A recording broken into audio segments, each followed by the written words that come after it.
In this video, we're going to be drawing an eye using brushes and pencils.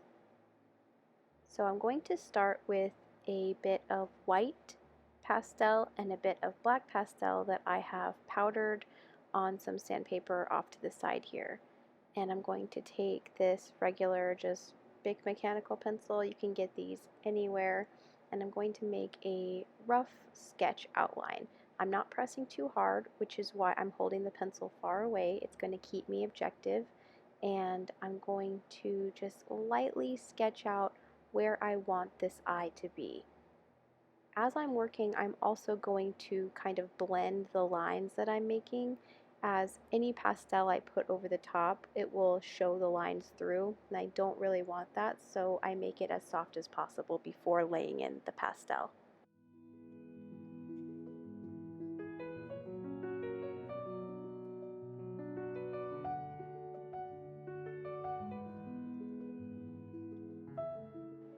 Next, I have this number 4 round bristle brush by Trekell.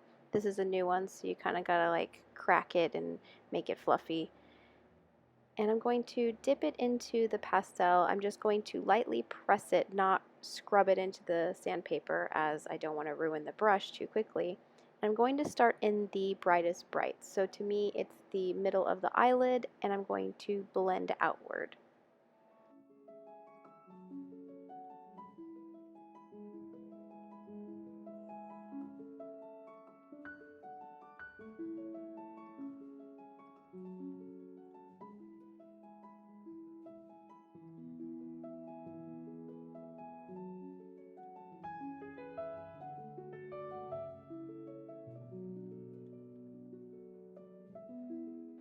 So I pick up a little pastel and then blend it on the paper.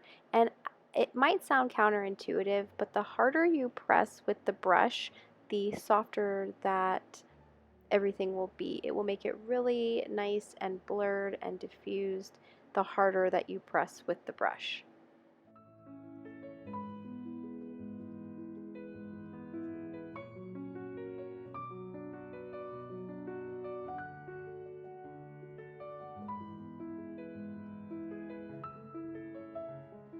This is a number 6 round. You can see the size difference. It's just the next size up. And I like to use this for larger areas.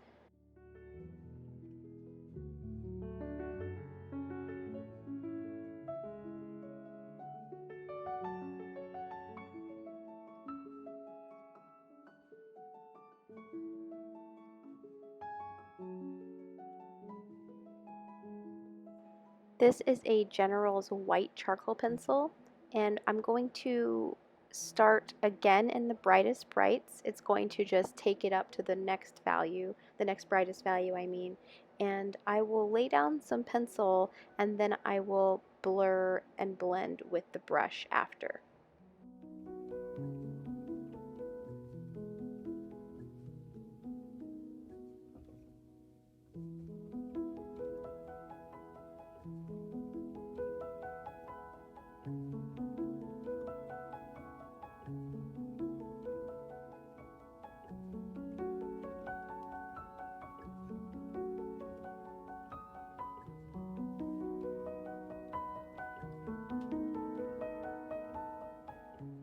These are precision cotton swabs. They are a little more pointed than regular cotton swabs. I really like to use them in places that the brush can't really get to without blurring everything around it. They're really nice for a controlled small area.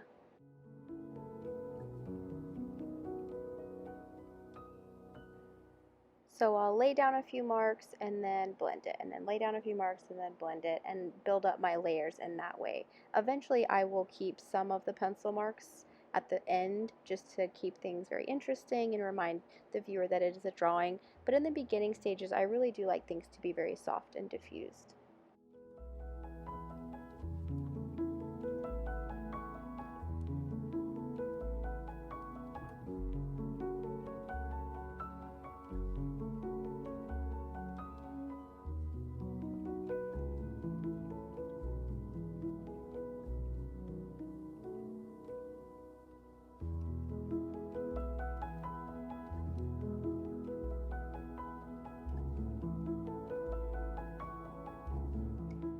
This is a mechanical eraser, and I'm going to use it to find the drawing of the eye again, just the structure. Since we're working on toned paper, it's going to serve right now as my mid-tone and darkest darks, just so I can make sure that I have the drawing the whole time.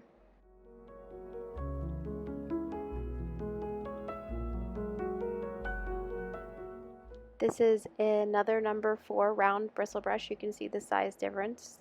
These are the light value brushes. I typically don't ever wash them because it's a dry medium. I don't need to wash them. I just throw them away whenever they get old. I'm going to start in the darks the same as I did in the lights. I'm going for the darkest dark, which is to me right in the middle in the iris and pupil area, and I'm going to lay in the pastel and then blend outwardly again.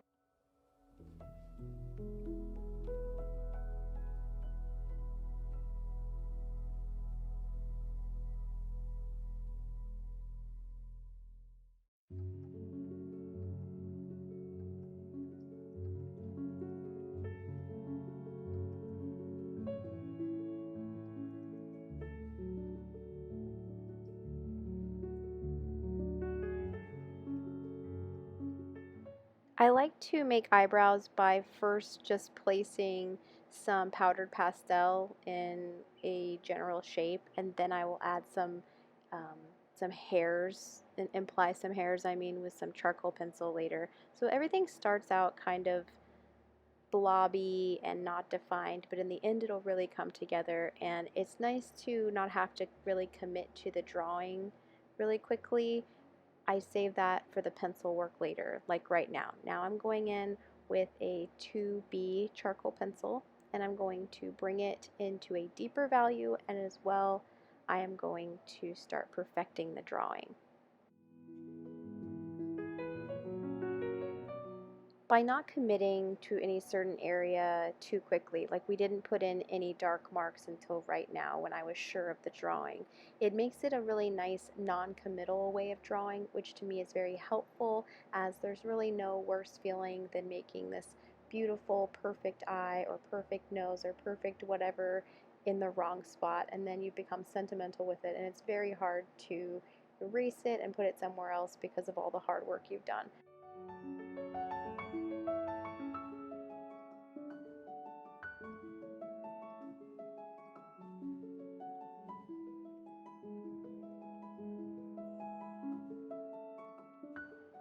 I'm continuing to add the darker value and clean up the drawing, add some hairs, start really defining things and making them pop while still trying to stay objective. This is why I'm holding my pencil far away.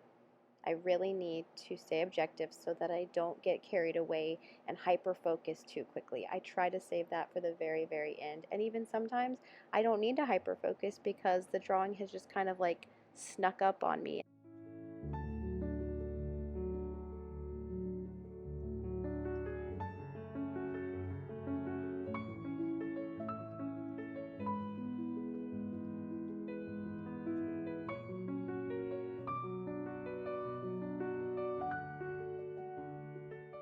Whenever I'm making eyelashes or eyebrows, I start by placing my pencil at the base where the hair is going to start becoming a hair, and I flick my pencil. So whenever you start at the base, you start pressing lighter and lighter as the pencil flicks out. And the quicker you can do this, the better, as it'll make it look more hair-like.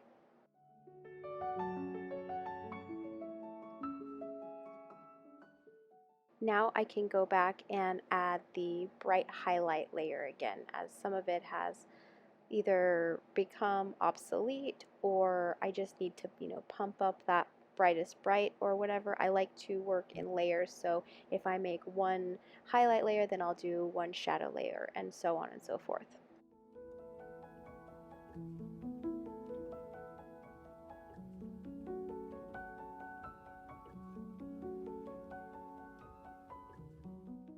As you can see, my hand has creeped up a little bit on the pencil, as now I'm pressing pretty hard because I want these highlights to pop. So this is in the end stages, and I'm going to press harder so I get closer with the pencil.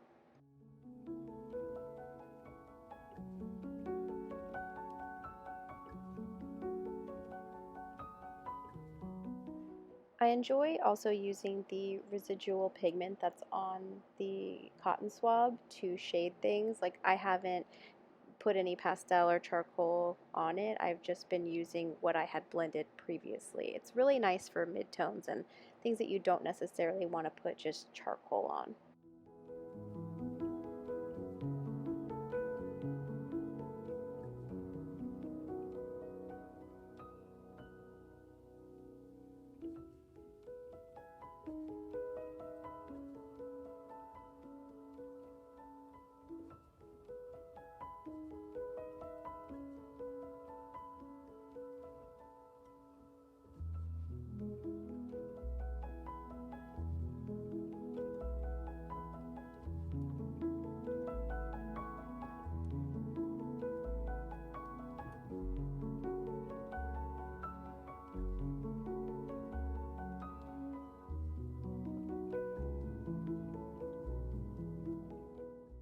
I'm putting in the brightest brights, the darkest darks, cleaning up everything, making sure areas that I want to be blended are very soft, making sure that I keep some interesting pencil marks.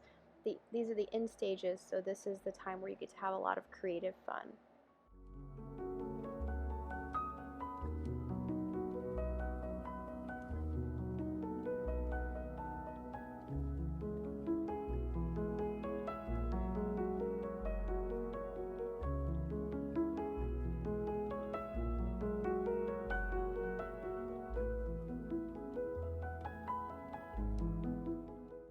And here is our completed eye.